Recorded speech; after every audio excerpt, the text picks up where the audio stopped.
Let me introduce to you our featured speaker tonight, Shelley Lubben. Shelley is an embodiment of the power of the gospel of Jesus Christ. She was stuck for 8 years in the sex industry, 2 years in the porn industry. She has been saved, redeemed, empowered to change lives across the world. She's now been married to her husband, Garrett, and they founded the Pink Cross Foundation in 2007. They're single-handedly saving women from the sex industry and taking on the porn industry in ways that only God can do. And this woman defines courage for me when you know what she's gone through. Let's welcome Shelley Lubben.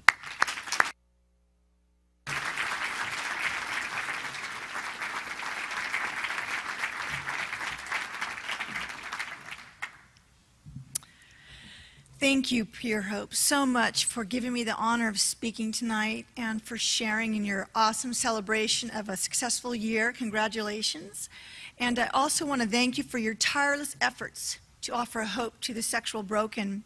Our nation is in desperate need for healing and repentance from sexual sin. With 40 million Americans being regular visitors to internet porn sites and the United States being responsible for 420 million pages of porn, America is in an advanced state of cultural depravity. Our children are being spoon-fed pornography. Many of our young men are in slavery to pornography. Middle-class American girls are signing up to become porn stars, and wives are brokenhearted over their husbands who prefer to have sex with a computer image rather than them. As Christian parents, we have allowed the sexualized culture to slip into the cracks of our homes through television, the internet, magazines, and even our clothing. We know we care about our children, but truthfully, we don't care enough. Oftentimes, we look the other way while the world wins the hearts of our children. This is what happened to me. I grew up in the typical American Christian family that watched and worshiped television shows about homosexuality, sex, adultery, even swinging and divorce. My mother always said the TV was the best babysitter. As a child, I was left to myself often. One day, I was at a house with my classmate, and there was no parental supervision, and I was sexually abused by a teenage boy and his sister. I had my first homosexual and heterosexual experience at 9 years old. I was devastated, to say the least, and very shamed, and at that moment, I believed the lie that I was a dirty little girl. Seeking attention from boys led me to have sex at age 15. I was looking for love, acting out, trying to get attention because my own father was unavailable for me.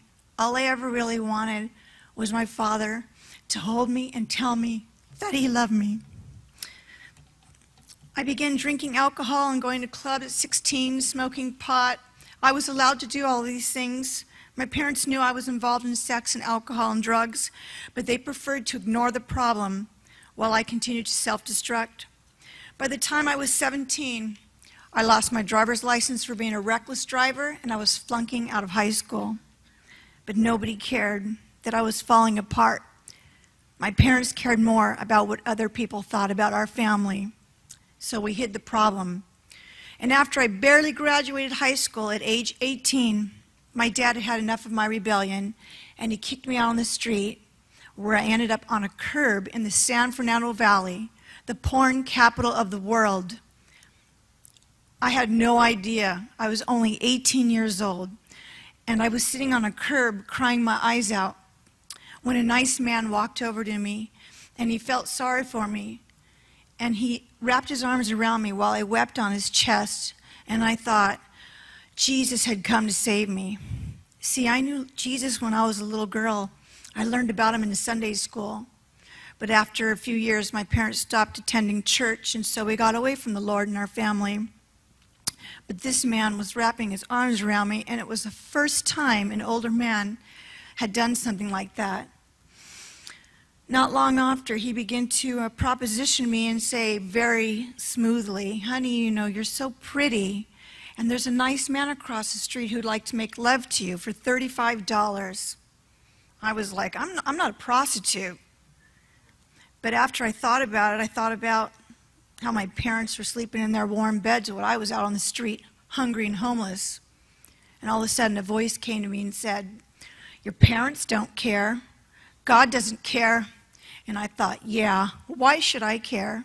and I sold myself for $35 into a life of prostitution. At first, the pimp was real nice, but after a while, he started being forceful and abusive and trying to tell me and force me to do bizarre sex acts. And I literally had to break out of his apartment just to get away from him. And I ended up on another curb in the San Fernando Valley. And I was desperate. I was hungry. And I literally would walk into places like mechanic shops and wherever men were working, and I would just ask them if, they wanted to have a sexual favor for $50. I mean, I was pathetic. And after a while, a madam saw me on the street, and she actually picked me up and took me to her home where there were other young girls living, and she actually taught me the glamorous side of prostitution. She taught me about personal hygiene, which my mother never taught me about. She taught me how to lie and manipulate men out of every last dollar.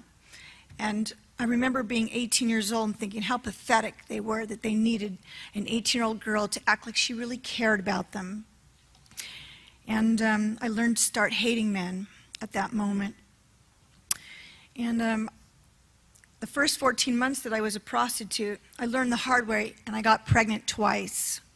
The first time I lost my baby is a miscarriage. The second time, the baby kept growing inside of me, and I didn't know what I was going to do.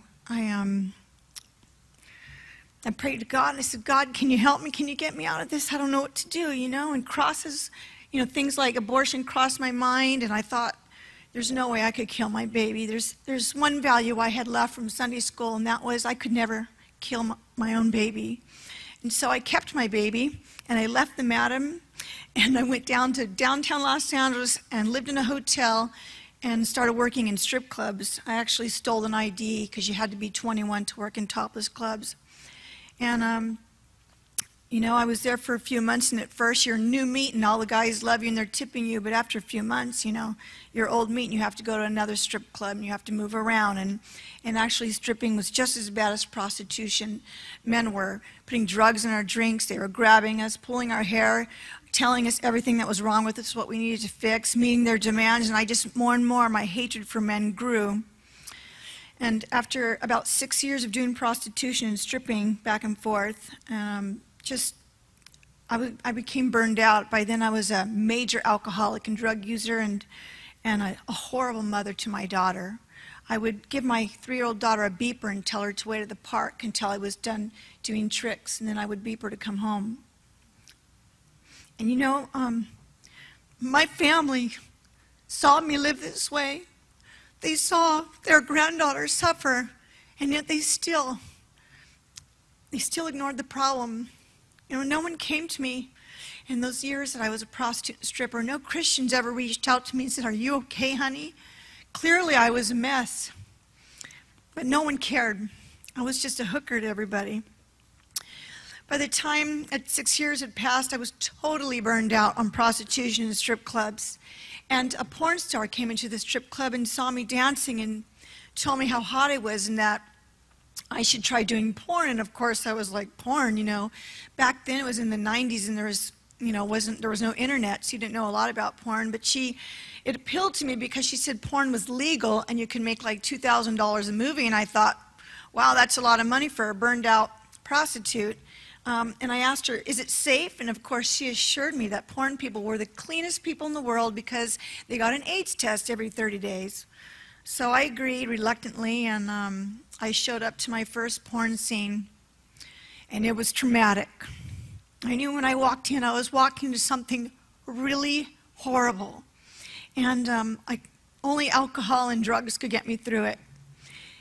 And when the scene began, something dark came over me, and a voice said to me, "Shelley, I'll make you famous and everyone will love you." And suddenly I was empowered supernaturally to just be this wild animal in front of the camera, just out to prove to the world that I was the best. And all the rage I had toward my parents and toward men who'd abused me fueled me to perform in front of the camera.